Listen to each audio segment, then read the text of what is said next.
नमस्कार, स्वागत है आप सभी का ग्लोबल अड्डा आप देख रहे हैं और मैं हूं आपके साथ पुनीत मिश्रा। आज बात डोनाल्ड ट्रंप की, क्योंकि आसियान समिट हो रहा है, उसमें डोनाल्ड ट्रंप पहुंचे हैं और वहां वो थिरकते हुए भी नजर आए। लेकिन थिरकन से अलग इतर अगर बात की जाए तो डोनाल्ड ट्रंप हमेशा इस कोशिश में रहते हैं कि वो क्रेडिट लें कि उन्होंने शांति कराई है। तो इसी मुद्दे पर आज हम बात करने वाले हैं, क्योंकि आने वाले वक्त में वो किम जोंग उनसे भी मुलाकात करने वाले हैं। लेकिन फिलहाल आसियान समिट में पहुंचे हुए, वहां पर क्या चल रहा है और आगे की मुलाकात के बारे में बात करेंगे। मेरे सहयोगी अंकुर जी मेरे साथ मौजूद हैं, सीधे उनसे समझते हैं उनके इस दौरे के बारे में। और प्रधानमंत्री मोदी भी वहां पर पहुंचे नहीं हैं, लेकिन उनका संबोधन हो गया। तो सर, आसियान समिट के बारे में बताएं कि क्या फोकस रहने वाला है, क्योंकि वहां पर तो शी जिनपिंग से मुलाकात करने की भी खबरें हैं कि ट्रंप मुलाकात कर सकते हैं। देखिए पुनीत, सबसे पहले तो डोनाल्ड ट्रंप मलेशिया में पहुँचे। मलेशिया में आसियान समिट है, हम सबको मालूम है। और वहाँ पर जो उनका भव्य स्वागत किया गया, जो ट्रंप का स्टाइल है उन्हें प्रसन्न करने के लिए, तो वहाँ उन्होंने डांस भी किया। तो ये तमाम तरह की चीज़ें हुई। और थाईलैंड और कंबोडिया के बीच में जो युद्ध हुआ था कुछ दिन पहले, 3 दिन या 2 दिन ऐसे ही चला था, तो उसका श्रेय भी डोनाल्ड ट्रंप को ने लिया था उस वक्त भी और आज भी लिया, क्योंकि वो जो पीस ट्रीटी है वो इस आसियान समिट के तत्वाधान में ही उस पर साइन किए गए। तो इस तरह से डोनाल्ड ट्रंप को ने जो अपना उनकी फेरिस्त है, जो लिस्ट है, उसमें लिस्ट में एक और नाम जुड़ा कि थाईलैंड और कंबोडिया के बीच में भी उन्होंने शांति करा दी। अब इस आसियान समिट में प्रधानमंत्री नरेंद्र मोदी नहीं पहुँचे। अब उनकी वजह उतनी साफ नहीं है, लेकिन हो सकता है कि अगर मिल होते तो आमने सामने फिर प्रधानमंत्री और मोदी और ट्रंप दोनों मिलते। लेकिन ऐसा अभी हो नहीं पाया, तो प्रधानमंत्री ने वर्चुअली इस समिट को संबोधित किया। अब आसियान अमेरिका के लिए क्यों इम्पोर्टेंट है, उसकी वजह है चाइना। चाइना का जो इन्फ्लुएंस है कंबोडिया में, वियतनाम में, थाईलैंड में, वो काफ़ी बड़ा है। उसकी वजह है कि एक तो वो पड़ोसी मुल्क हैं, दूसरा चाइना के साथ काफ़ी ट्रेड भी होता है और जो आना जाना है लोगों का वो काफ़ी फ्रीक्वेंट है। और जो एक तरह से व्यापार का जो आदान प्रदान है वो भी। तो अमेरिका कहीं ना कहीं चाहता है कि जो आसियान की कंट्रीज़ हैं उसमें चाइना का जो इन्फ्लुएंस है वो कम से कम हो। तो इस तरह से डोनाल्ड ट्रंप इस समिट में पहुँचे और पहुँचने के साथ ही उन्होंने कंबोडिया और थाईलैंड के बीच में एक समझौता कराया। साथ ही कहीं ना कहीं वो चाहते हैं कि चाइना का जो असर है वो कम हो। अब जो आपने दूसरा सवाल पूछा, ठीक है, अब मैं इस बात पर आ रहा हूँ कि ट्रंप लगातार लीडर से मुलाकात कर रहे हैं, लेकिन दिलचस्प मुलाकात होने वाली है।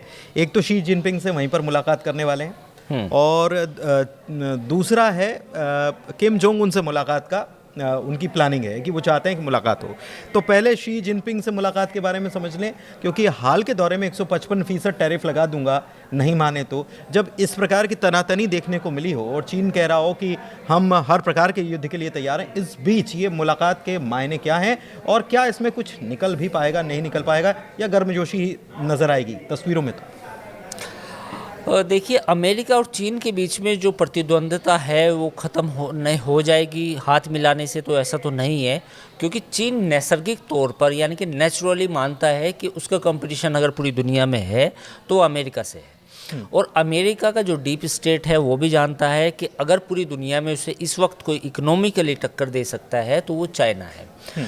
तो ये बातचीत केवल एक सेरेमोनियल रह के हो जाएगी, यानी कि औपचारिक ऐसी बातचीत होगी। वो डील पर बात नहीं होगी, टैरिफ पे। तो मुझे जो लगता है कि मुद्दे डिस्कस हो सकते हैं डील, लेकिन तो अमेरिका और चाइना के बीच में जो ट्रेड डील का जो मसला है वो काफ़ी गंभीर है और वो कॉम्प्लेक्स है। तो मुझे नहीं लगता कि इस समिट में कोई अमेरिका की तरफ से ऐसा कुछ ऑफर आए कि हम आपके साथ कोई ट्रेड डील अभी करना चाहते हैं, फौरी तौर पर आप ख़त्म करें। मुझे लगता है कि चाइना और अमेरिका के बीच में जो भी ट्रेड डील होगी वो होगी रशिया यूक्रेन युद्ध ख़त्म होने के बाद। तो अभी ऐसे कोई संभावना नज़र नहीं आती। तो रशिया यूक्रेन के मसले पर वो चाइना से कुछ बात कर सकते हैं? बिल्कुल, ये जरूर कर सकते हैं। ये बिल्कुल आपने सही सवाल पूछा कि चाइना को कह सकते हैं कि आप अपना इन्फ्लुएंस जो है रूस के ऊपर कायम करें, ताकि जो चाइना और रूस के बीच में जो रूस और यूक्रेन के बीच में जो लड़ाई है वो कहीं ना कहीं रुक सके।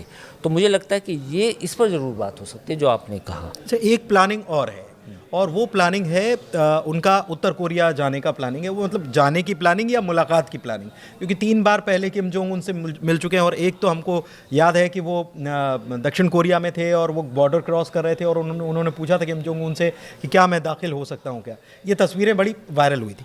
मैं ये समझना चाह रहा हूँ कि किम जोंग उन ने अभी के अगर वैश्विक परिदृश्य में देखा जाए तो उन्होंने एक अपनी अलग पहचान बनाने की कोशिश या अपनी प्रासंगिकता दिखाने की कोशिश की है।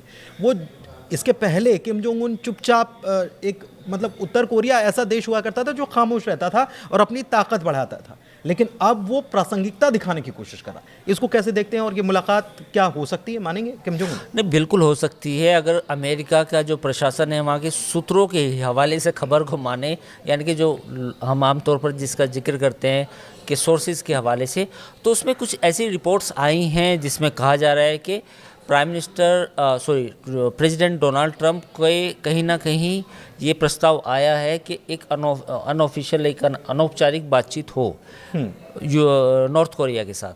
तो ये मुलाकात हो और अचानक होगी, जब भी होगी, और मुझे लगता है कि इसमें दम है बात में कि अमेरिका शायद किम जोंग उनसे मिलना चाहेंगे। क्योंकि देखिए डोनाल्ड ट्रंप को अगर आप समझें तो पूरी दुनिया में वो जहाँ जहाँ समस्याएं हैं वो उन समस्याओं को हल करने खोज रहे हैं, फिर हल करने के लिए आगे बढ़ रहे हैं। तो वो जो पूरा दुनिया में एक उनके अंदर एक भावना है कि मैं पूरी दुनिया का ग्लोबल लीडर हूँ और मैं तमाम तरह की समस्याएं हल कर सकता हूँ। तो अगर ये टेबल पर आएगा उनके कि आप किम जोंग उनसे पहले भी मुलाकात कर चुके हैं वो, और तो मुझे लगता है कि मुलाकात हो सकती है। तो किस मुद्दे पर बात होगी, मतलब रूस यूक्रेन के ये दक्षिण कोरिया और उत्तर कोरिया?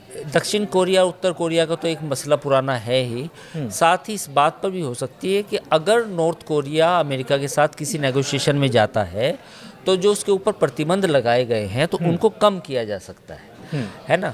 और दूसरी बात यह है कि नॉर्थ कोरिया के साथ अगर बातचीत हो तो वो भी फिर उसमें NPT में आए, वो भी परमाणु जो उन्होंने शक्तियाँ हासिल की है उनके बारे में जानकारी दे पूरी दुनिया को, और फिर एक मुख्य धारा में लाने की उसको कोशिश हो एज़ पर अमेरिका। तो ये हो सकता है, लेकिन ब्रेक थ्रू होगा नहीं होगा, वो जो बातचीत होगी वो कितनी बड़ी होगी, मतलब कितनी गहरी होगी, उसका हिसाब किताब तो अभी नहीं लगाया जा सकता। लेकिन अगर प्रेसिडेंट ट्रंप किम जोंग उनसे मिलते हैं तो इसमें कुछ सरप्राइजिंग फैक्टर नहीं होगा। नहीं, लेकिन एक चीज़ है, विक्ट्री डे परेड चाइना में हुई, ये आपने तस्वीरें भी देखी। Kim Jong Un, Xi Jinping और पुतिन, ये तीनों की मतलब एक प्रकार से पक्की जोड़ी, मजबूत गठजोड़ जो है इसमें नज़र आया।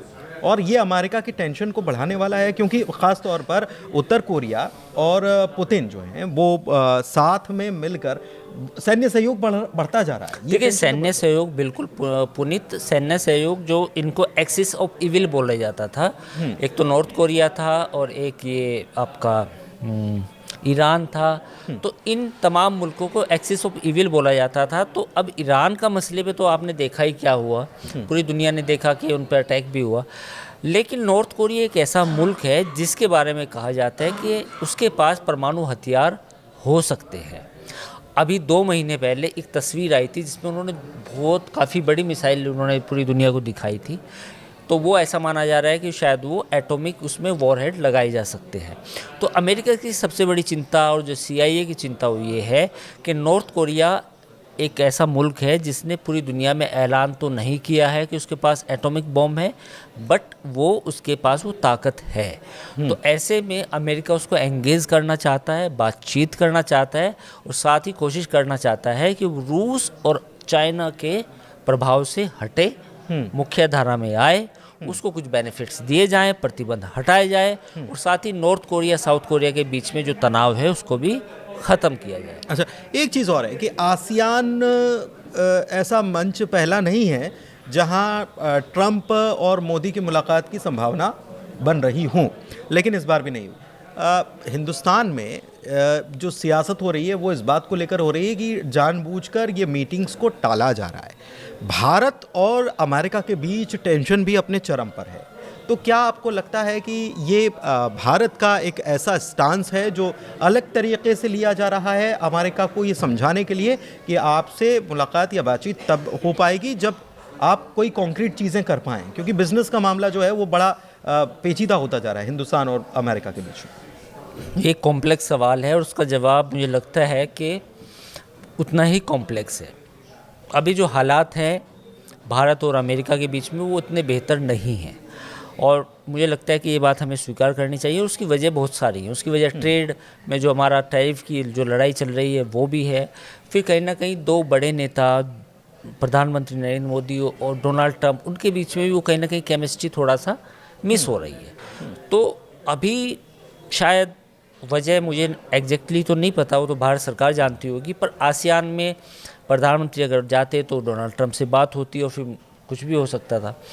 तो मुझे लगता है कि शायद भारत सरकार वेट एंड वॉच या फिर पर्दे के पीछे कोई डिप्लोमेटिक या तटस्थ रुख, मतलब हाँ, कम से कम सामने, पर्दे के सामने तो तटस्थ रुख हाँ, दिखाने कहीं ना कहीं पर्दे के पीछे कोई डिप्लोमेटिक एंगेजमेंट चल रहा हो, ट्रेड डील को बातचीत हो रही हो, तो मुझे लगता है कि शायद उसी का इंतजार हो रहा है। ठीक है।